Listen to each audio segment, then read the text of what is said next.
Hey guys, Loxlee here from Start Training. Just wanted to share with you all some interesting insights from the past couple of weeks here at Start Training with all the coronavirus restrictions and how that's impacted a lot of our clients. In particular, I wanted to talk about a young guy I've been working with. So this client is an 11-year-old male who has high functioning autism. He attends mainstream school and is involved in club cricket and little athletics. I see him once a week for exercise physiology sessions, and he sometimes needs a little bit of external motivation for anything to do around structured exercise. And he is one of the many kids at the moment who has been impacted by school restrictions and also club sport restrictions. Once we start the session with this client, there's no issues in him finishing the session off. He's active throughout, engaged and very willing to do all the activities. It's just the initial commencement of exercise that he sometimes has issues with, and this has been reflected in other areas with the coronavirus restrictions on school and club sports. So he's at home a lot more, and it's been very easy for him to kind of not be made to go outside of his comfort zones.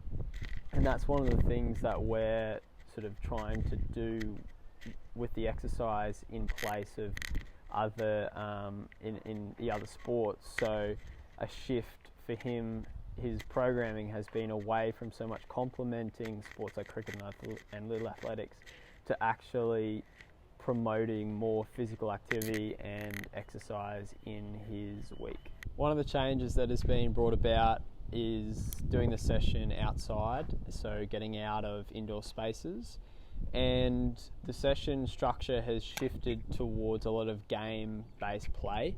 So we're utilising sports that he enjoys to try and incorporate a lot of running, jumping, and other modalities of locomotion into the exercise. So for example, we might warm up with a bit of cricket, so using a long foam roller and a large spiky ball.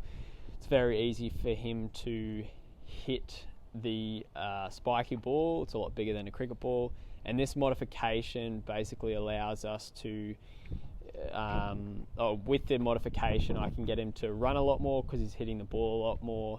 And other sports we use, such as little athletics. So for example, we did javelin the other day and we used a wooden dowel from inside as a javelin. So we're working on his throwing and force transfer from upper to lower body. And hopefully once he does go back to these sports, he does retain some of the elements that we've been working on that are relevant to the sport.